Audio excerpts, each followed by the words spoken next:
مجھے لگا کہ شاید میرے شوہر نے بنا سوچے سمجھے وہ حرکت کر دی اور وہ بھی اپنے کیے پر شرمندہ ہوگا، مگر میرا شوہر کمرے سے نکلا تو شدید غصے میں تھا۔ وہ افطاری سے پہلے غصے میں گھر سے چلا گیا۔ میں پریشان ہو گئی کہ میرے انکار نے میرے شوہر کو بھڑکا دیا تھا۔ میری ساس نے چونک کر مجھے دیکھا اور مجھ سے سوال کرنے لگی، تم دونوں کے درمیان ایسا کیا ہوا کہ افطاری سے پہلے میرا بیٹا غصے سے باہر چلا گیا؟ میں گھبرا گئی۔ اب میں اپنی ساس کو کیا بتاتی کہ ہمارے درمیان کس بات پر جھگڑا ہوا تھا۔ شرمندگی اور خفت سے میرا چہرہ عرق آلود ہو گیا تھا۔ میں نے اپنی ساس سے کہا کہ ان کے بیٹے نے شاید روزہ ہی نہیں رکھا تھا، اس لیے افطاری سے پہلے چلے گئے۔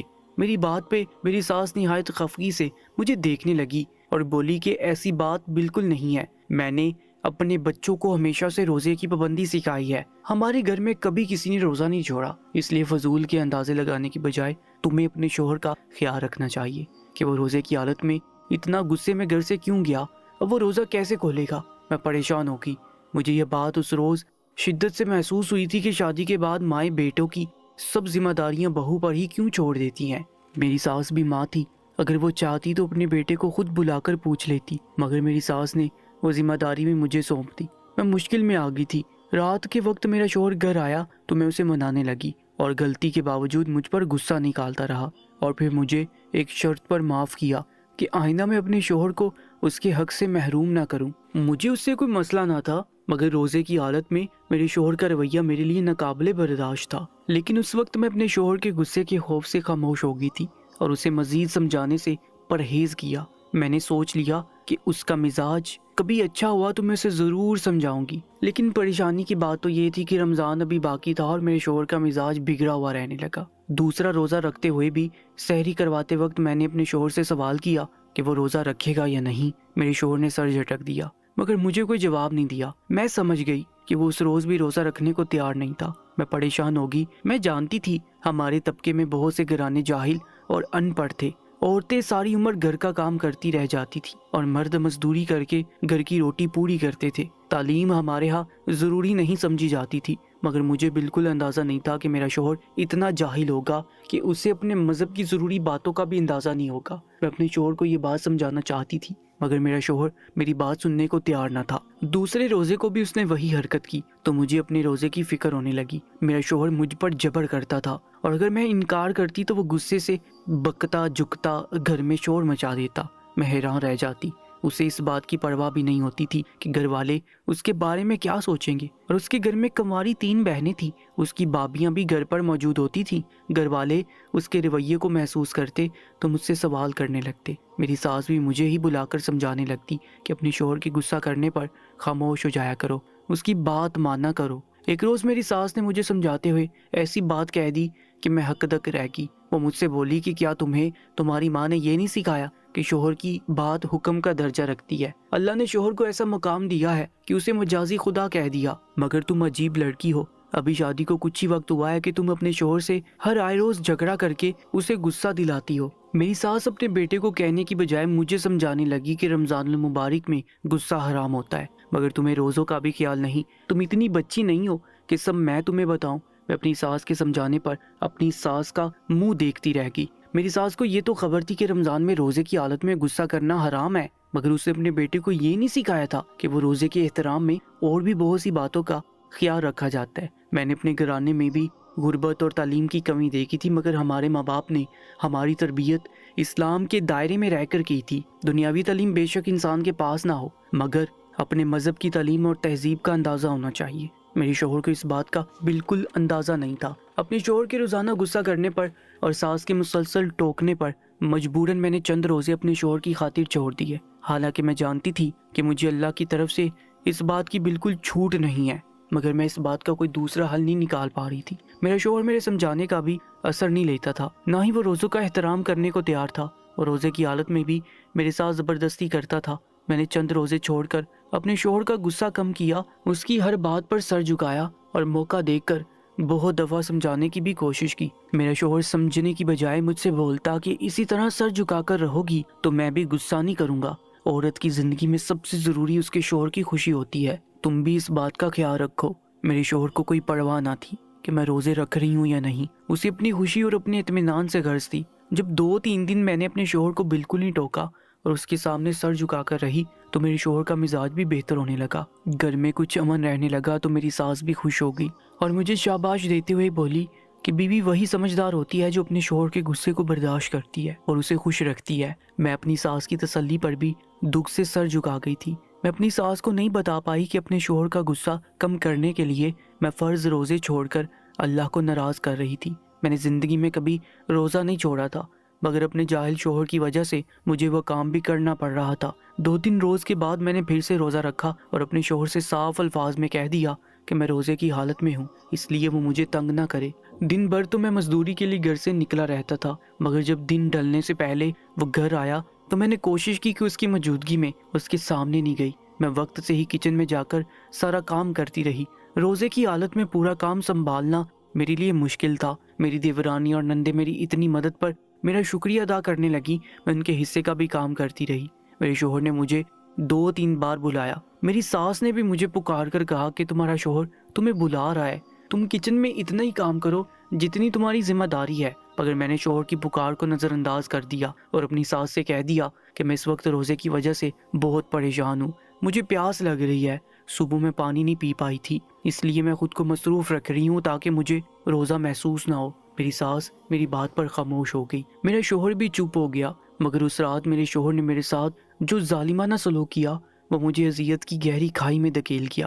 دن بھر اپنے شوہر کی پکار کا جواب نہ دینے کی وجہ سے اس رات میرے شوہر نے مجھ پر اتنا تشدد کیا کہ میں خوف سے چیخنے لگی۔ میری چیخو پکار پر میرے سسرال والے ہمارے کمرے کے باہر جمع ہو گئے۔ میرے ساس سسر نے جب دروازہ بجا کر پوچھا تو میرے شوہر نے ان کے سامنے جھوٹ بول دیا کہ میرے پیٹ میں درد ہے۔ وہ مجھ سے بولا کہ اگر تمہارے پیٹ میں درد ہے تو چیخنے کی بجائے خاموشی سے دوا لے کر سو جاؤ۔ میرے شوہر نے اپنی ماں سے کہہ دیا کہ کل اسے روزہ نہیں رکھنے دینا، اس کی طبیعت ٹھیک نہیں ہے۔ میری ساس بھی فکر مندی سے سر ہلا گئی۔ میں اذیت سے پوری رات روتی رہی تھی۔ میرا شوہر صرف اپنی منمانی کرنے کی وجہ سے مجھے روزے نہ رکھنے پر مجبور کر رہا تھا، اور جب اس نے دیکھا کہ مجھ پر اثر نہیں ہو رہا تو اس نے اپنے گھر والوں سے یہ کہہ دیا کہ میری طبیعت ٹھیک نہیں ہے۔ مجھے حیرت تھی کہ میرے سسرال والے میری چوٹوں کے نشانات دیکھ کر بھی اندیکھا کر دیتے تھے۔ اس روز کے بعد میں سحری میں اٹھتی بھی تو مجھے سب گھر والے یہی ہدایت دیتے تھے کہ کچھ روز آرام کرو، تمہاری طبیعت ٹھیک نہیں ہے، خود پر جبر مت کرو۔ میں اپنی ساس کو بتانا چاہتی تھی کہ اس کے بیٹے نے میری زندگی کتنی مشکل بنا دی تھی، مگر میں جانتی تھی کہ اپنی ساس کو کچھ بھی کہنے پر مجھے ایک ہی جواب ملتا کہ وہ تمہارا شوہر ہے، تمہاری ذمہ داری ہے اسے خود سمجھاؤ اور اس کی ہر بات کا احترام کرو۔ رمضان المبارک کا مہینہ تیزی سے گزر رہا تھا اور مجھے اپنے روزے چھوٹنے کا بری طرح افسوس ہونے لگا۔ میں نے اس دوران اپنے شوہر کو سمجھانے کی بہت بار کوشش کی، مگر میرے شوہر کا رویہ وہی تھا، وہ لاپرواہی سے میری ہر بات سنتا اور سر جھٹک دیتا تھا۔ اکیلے میں مجھے کئی مرتبہ اپنے شوہر کے رویے میں کچھ عجیب سا محسوس ہوتا تھا، مگر میں سمجھ نہیں پا رہی تھی کہ میں کیا محسوس کرتی۔ میں نہ سمجھ تھی، اپنے شوہر کے رویے میں غیر معمولی پن محسوس کر کے بھی وجہ نہیں جان پائی۔ میں اپنے شوہر کی وجہ سے اپنے روزے ضائع نہیں کر سکتی تھی۔ میرا شوہر ضد میں روزانہ میرے ساتھ زبردستی کرنے لگا اور میں روزہ رکھ کر کوشش کرتی رہ جاتی کہ شاید وہ کبھی میری بات سمجھ جائے، مگر میری ضد کرنے پر میرا شوہر الٹا مجھ پر بھڑکنے لگا اور بات بات پر لڑنے لگتا تھا۔ میں کچھ وقت میں ہی پاگل ہونے لگی تھی۔ گھر میں بے سکونی پھیلی تو میری ساس سسر نے ہم دونوں کو بلا کر ڈانٹ دیا۔ میرے سسر ہم سے بولے کہ تمہاری شادی سے پہلے ہمارے گھر میں کسی نے کبھی اونچی آواز میں بات نہیں کی تھی اور میاں بیوی اپنے ہر معاملے کو کمرے تک محدود رکھتے، مگر اب ہر آئے روز گھر میں تماشا لگا ہوتا ہے۔ تم دونوں کو نہ گھر میں بیٹھی جوان بچیوں کا خیال ہے، نہ رمضان کا احترام کرتے ہو۔ سسر کے ڈانٹنے پر برا ماننے کی بجائے میں نے شکر کیا کہ شاید اس بہانے میرے شوہر کو کچھ شرم آ جائے گی، مگر میرا شوہر تب بھی اپنے ماں باپ کے ڈانٹنے پر ان سے بولا کہ کیسی جاہل لڑکی میرے پلے باندھ دی ہے، اسے بالکل میرا خیال نہیں۔ میں دن بھر کے کام سے تھکا ہوا آتا ہوں اور یہ میرا خیال کرنے کی بجائے ہر دوسری بات پر ضد لگا کر بیٹھ جاتی ہے۔ میرے شوہر الٹا میری ساس سے بولا کہ اماں تو نے کہا تھا کم عمر لڑکی کو جس رنگ میں چاہو رنگ جاتی ہے، مگر یہ اسی کم عمری کا فائدہ اٹھاتی ہے۔ میں سکتہ زدہ رہ گئی تھی۔ وہ اپنے ماں باپ سے بولا کہ اپنی بہو کو صاف الفاظ میں سمجھا دو، آج کے بعد میری بات کسی بات سے انکار نہ کرے، ورنہ میں 3 بول بول کر اسے گھر سے نکال دوں گا۔ میں اس کا محتاج نہیں ہوں،